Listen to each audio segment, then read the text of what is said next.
Here's a quick tutorial on how to use VAFS with your flight simulator. First, what you would do is you would open up your flight simulator, and then you would open your VAFS, and you will log in with your username and password.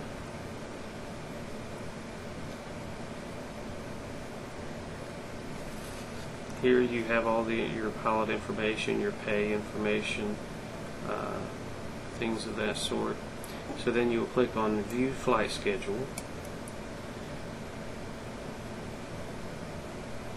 and then you will choose a flight. I'm going to choose this one.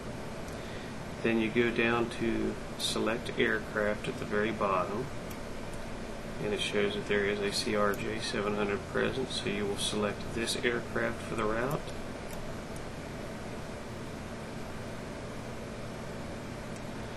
Okay, and it will let you know here at the bottom whether the flight sim is detected, aircraft ready to fly, or if it's at the departure location. So this is where you go back to your flight simulator. You change your aircraft to the aircraft that is called for in the flight. So in this case, we're going to find a CRJ 700.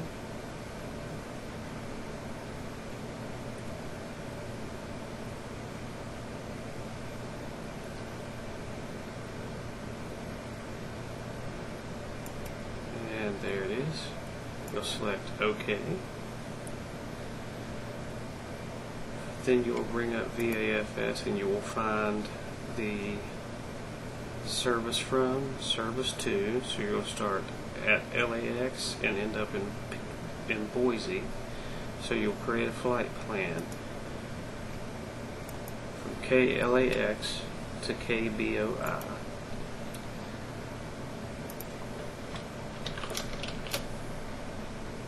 And I will spawn at a medium gate.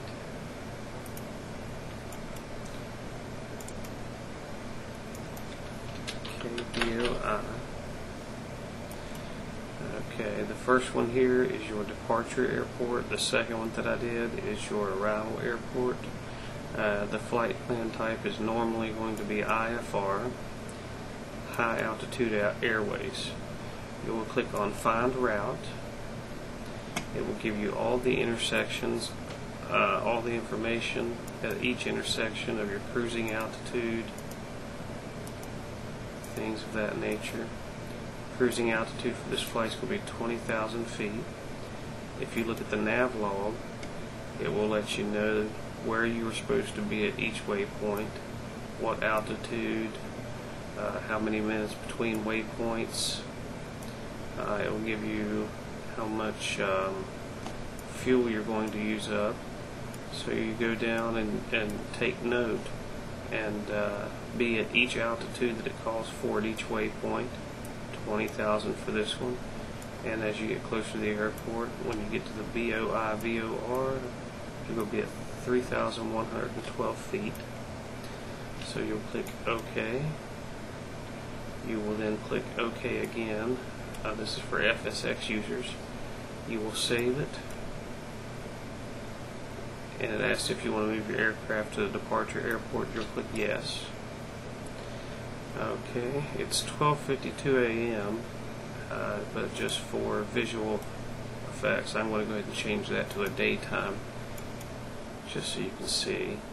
So now is where you will load up your flight simulator by clicking Fly Now.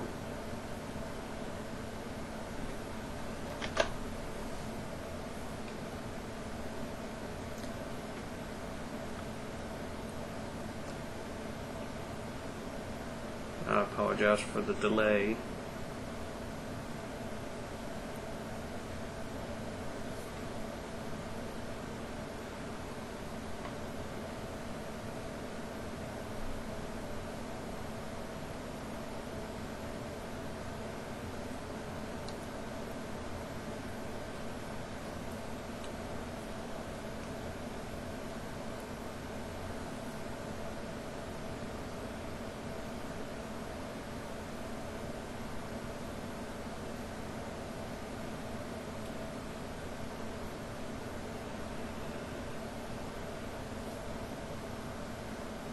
if you would like, you can fast forward past this section.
Okay, once you're loaded, I would suggest to set your park brake.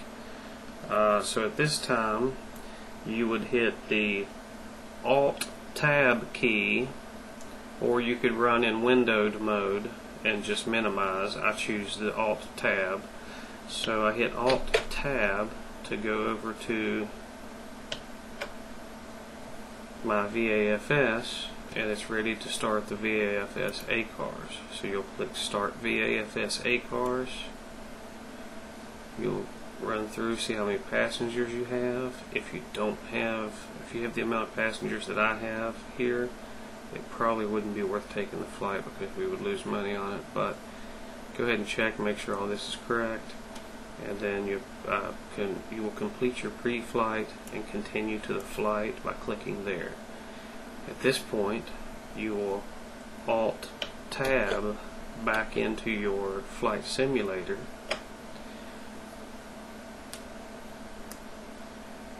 and if it worked, then you will see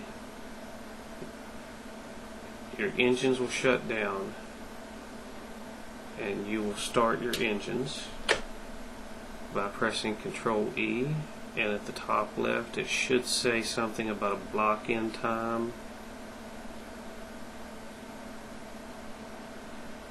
From that point, you will fly your flight. You will land at the correct airport.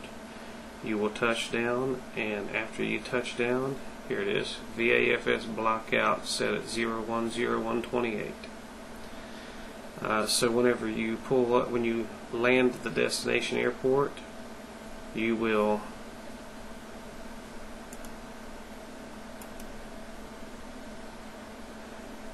you'll pull up to a terminal, and you must shut off your engines in order for the flight to be recorded.